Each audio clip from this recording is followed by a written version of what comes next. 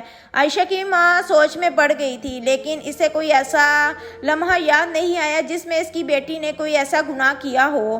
عائشہ کی ماں نے نہیں میں سر ہلایا کہ میں نہیں جانتی، میری بیٹی نے کوئی گناہ نہیں کیا کہ اسے اتنی بڑی سزا ملے۔ اب ہر کوئی گہری سوچ میں گم تھا کہ آخر کیا نتیجہ نکالا جائے۔ عائشہ کا شوہر بھی اپنا سر گھٹنوں میں دے کر بیٹھا تھا۔ سب لوگ چلے گئے، یہاں تک کہ مالکن نے اپنے گھر کے کپڑے دھونے والی جگہ کی بھی اچھے سے تفتیش کروائی، لیکن ایسا کوئی سراغ نہ ملا جس سے یہ پتہ چل سکے کہ آخر عائشہ کی موت کیسے ہوئی۔ عائشہ کی موت کو اب تقریباً 3 دن گزر چکے تھے، اور 3 ہی دن گزرنے کے بعد اس کے جسم سے بہت ہی گندی قسم کی بدبو آنے لگی تھی کہ لوگ بھی برداشت نہیں کر رہے تھے۔ اس کا یہی کہنا تھا کہ بہتر یہی ہے کہ اسے واشنگ مشین کے ساتھ ہی دفن کر دیا جائے، میت کو اس سے الگ ہونے کا انتظار نہ کیا جائے۔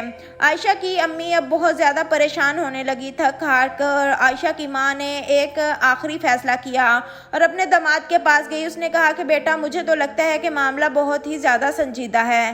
ہمیں ایسا کرنا چاہیے کہ کسی بزرگ یا عالم دین سے اس بات کا ذکر کرنا چاہیے، اس سے پوچھنا چاہیے کہ آخر ہمیں کیا کرنا چاہیے، ہمیں کوئی فیصلہ سنائیں۔ اس کی شوہر نے بھی حامی میں سر ہلایا، اور پھر وہ ایک جامعہ کے بہت بڑے مفتی صاحب کے پاس گئے اور اسے معاملے کے بارے میں بتایا۔ مفتی صاحب نے عائشہ کے گھر آنے کا فیصلہ کیا۔ مفتی صاحب جیسے ہی عائشہ کے گھر آئے، عائشہ کی ماں نے ساری داستان مفتی صاحب کے آگے بیان کی۔ پہلے تو مفتی صاحب نے افسوس کا اظہار کیا، پھر گہری سوچ میں کھو گئے۔ انہوں نے اپنی آنکھوں سے وہ منظر دیکھ لیا تھا کہ کیسے عائشہ کی میت واشنگ مشین کے ساتھ چپکی ہوئی تھی۔ اس کے بعد وہ عائشہ کی ماں سے پوچھنے لگا کہ آخر عائشہ نے اپنی زندگی میں کوئی ایسا گناہ کیا تھا جو عائشہ کی موت کا سبب بنا۔ عائشہ کی ماں نے نہیں میں سر ہلایا۔ اس کا شوہر بھی کہنے لگا نہیں، بالکل بھی نہیں، وہ بے گناہ ہے، لیکن ہمیں سمجھ نہیں آ رہا ہے کہ آخر اس کی میت واشنگ مشین کے ساتھ کیوں چپکی ہوئی ہے۔ مفتی صاحب نے ان دونوں کی بات سنی اور تحمل سے سنی اور کہنے لگے کہ عام طور پر یہ ایسے شخص کے ساتھ ہوتا ہے جس نے کوئی بہت بڑا گناہ کیا ہو اور اس گناہ کی کسی کو بھی خبر نہ ہو۔ مجھے لگتا ہے کہ اگر کرنٹ لگنے کی وجہ سے اس کی موت ہوئی اور اس کا وجود واشنگ مشین کے ساتھ چپکا ہوا ہے تو یقیناً اس نے اسی جگہ پر کوئی گناہ کیا ہوگا۔ یہ بات سننی ہی تھی کہ عائشہ کی ماں کے ساتھ عائشہ کے شوہر بھی پیروں کے نیچے سے زمین نکل گئی۔ وہ دونوں مفتی صاحب کو حیرانی سے دیکھنے لگے۔ عائشہ کے شوہر مفتی صاحب سے بولے کہ مفتی صاحب، آپ یہ کیسے باتیں کر رہے ہیں؟ میری بیوی اتنی نیک ہے، وہ ایسی حرکت نہیں کر سکتی۔ مفتی صاحب نے اسے کہا کہ گناہ کی نوعیت کسی بھی قسم کی ہو سکتی ہے۔ پھر مفتی صاحب نے عائشہ کی ماں سے ایک سوال کیا، کیا آپ مجھے بتا سکتی ہیں کہ عائشہ کتنے گھروں میں کام کرتی تھی؟ کیونکہ عائشہ کے ساتھ اپنی زندگی کا ایک عرصہ گزارا ہے تو ضرور کچھ ایسا گناہ ہوگا، یا پھر کہیں ایسا تو نہیں کہ وہ لوگوں کے گھروں میں جا کر کام کرتی تھی، یا کیا پتہ اس نے غلطی سے کسی کی کوئی چیز چرا لی ہو۔ عائشہ کی ماں نے فوراً کہا کہ نہیں، میری بیٹی نے کبھی چوری نہیں کی تھی، میں نے اس کی ایسی تربیت نہیں کی تھی۔ مفتی صاحب نے کہا کیا پتہ آپ کچھ بھول رہی ہوں، یا کبھی آپ نے کچھ ایسا محسوس کیا ہو کہ معمول سے ہٹ کر ہو، اور یا پھر کوئی آپ نے اس میں تبدیلی محسوس کی ہو، یا کوئی ایسا دن جب آپ کو ایسا لگا ہو کہ عائشہ بہت زیادہ خوش ہے۔ ماں نے کہا ایک بار پھر یہی کہا کہ نہیں، وہ تو بہت زیادہ خوش ہوتی تھی اور ہر وقت ہی خوش ہوتی تھی، میں نے اپنی بیٹی میں کوئی تبدیلی محسوس نہیں کی۔ یہ کہہ کر عائشہ کی ماں پھوٹ پھوٹ کر رونے لگی۔ پھر مفتی صاحب نے عائشہ کی ماں سے ایک آخری سوال کیا، کیا مجھے یہ بتا سکتی ہیں کہ عائشہ مہینے میں کتنا کما لیتی تھی؟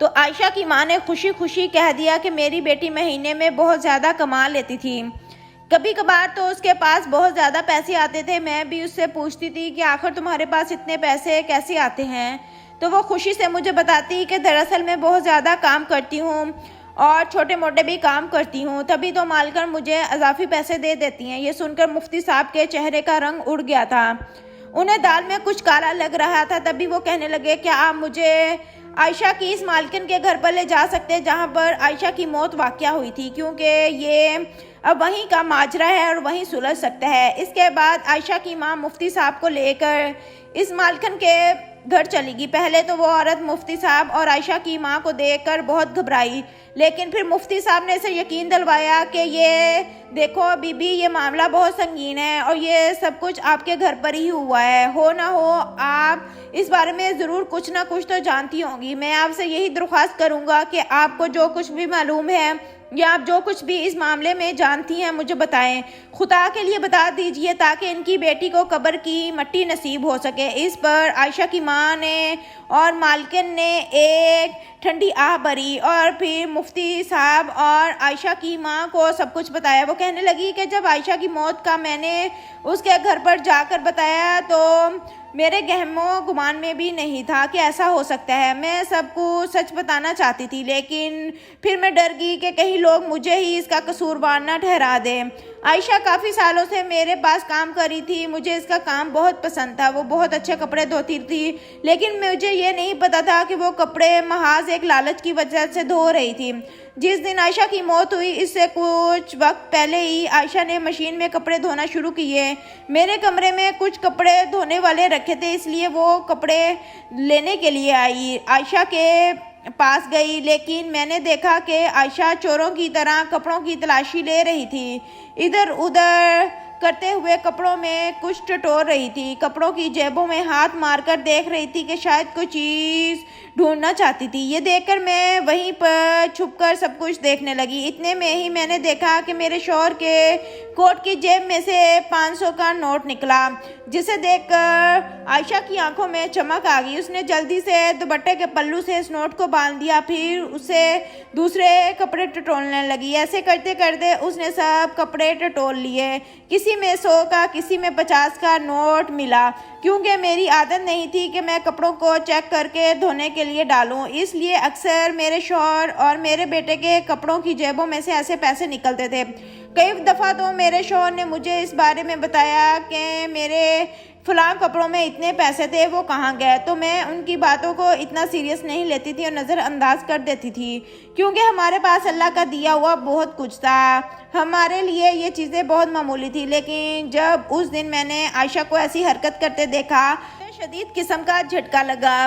خدا جانتا ہے کہ میں اس پر کسی قسم کی بھی کوئی زور زبردستی یا تصدیق نہیں کیا کرتی تھی۔ میں بس اس کے پاس گئی اور اسے وہ کپڑے تھما دیے اور میں نے کہا کہ اگر تمہیں پیسے چاہیے تھے تو تم مجھ سے مانگ لیتی، میں نے تم میں کبھی فرق نہیں کیا، جو ہمارے گھر پر بنتا تھا تمہارے اور تمہارے بچوں کے لیے بھی میں دیتی تھی، کپڑے، جوتے، پیسے، سب کچھ میں نے دیے، پر تم نے ایسی حرکت کیوں کی؟ مجھے اس کے ان پیسوں سے کوئی اعتراض نہیں تھا، میں نے تو اسے وہ پیسے لیے بھی نہیں تھے، مجھے تو صرف اس کی ایمانداری پر دکھ ہو رہا تھا۔ میں یہ کہہ کر جیسے ہی اپنے کمرے کی طرف مڑی، ایک زوردار چیخ کی آواز مجھے سنائی دی۔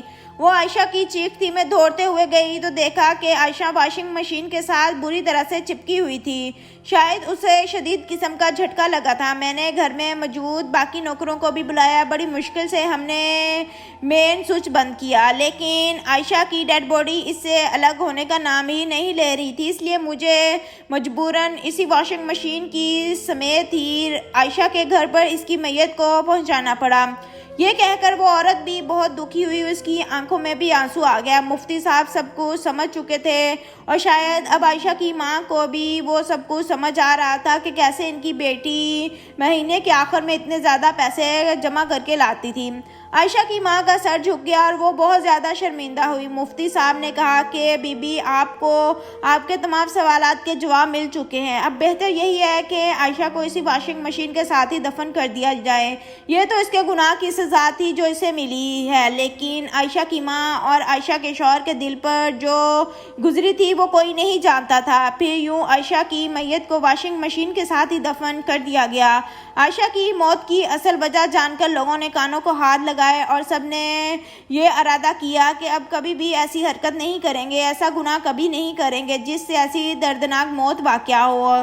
یہ تھا آج کا واقعہ ناظرین، جو کہ ایک سبق آموز واقعہ ہے۔ امید کرتے ہیں آپ کو اس واقعے سے بہت کچھ جاننے کو ملے گا، کیونکہ بہت ساری عورتیں لوگوں کے گھروں میں کام کرتی ہیں اور چوری چکاری کرتی ہیں اور مالکن اور مالکوں کے آنکھوں میں مٹی ڈال کر اس طرح کی چیزیں چڑا کر اڑا لے جاتی ہیں، لیکن ان کا حساب تو روز قیامت ضرور ہی دینا پڑے گا اور ہو سکتا ہے دنیا میں ہی دینا پڑ جائے۔ اور امید کرتے ہیں کہ آپ کو اس واقعے سے کچھ نہ کچھ سبق حاصل ہوا ہوگا۔ اس واقعے کو لوگوں تک ضرور شیئر کریے گا۔ جو لوگ لوگوں کے گھروں میں کام کرتے ہیں ان کو اس واقعے کے بارے میں ضرور بتائیے گا، ان کے ساتھ ضرور شیئر کریے گا، ہو سکتا ہے وہ اس طرح کے کاموں سے بچ جائیں اور گناہوں سے پاک ہو جائیں۔ تو آخر میں ہم اللہ تعالیٰ سے یہی دعا کرتے ہیں کہ اللہ تعالیٰ ہمیں نیک عمل کرنے کی توفیق عطا فرمائے اور برے اعمال سے بچنے کی توفیق عطا فرمائے، آمین ثم آمین۔ اپنے پیارے بہن بھائیوں اور رشتہ داروں میں یہ ویڈیو ضرور شیئر کریے گا۔ ہمارے چینل کو سبسکرائب کرنا مت بھولیے گا اور بیل آئیکن بٹن کو بھی پریس کرنا مت بھولیے گا، تاکہ اس طرح کے مزید سبق آموز واقعات آپ تک جلد پہنچ سکے۔ اللہ حافظ۔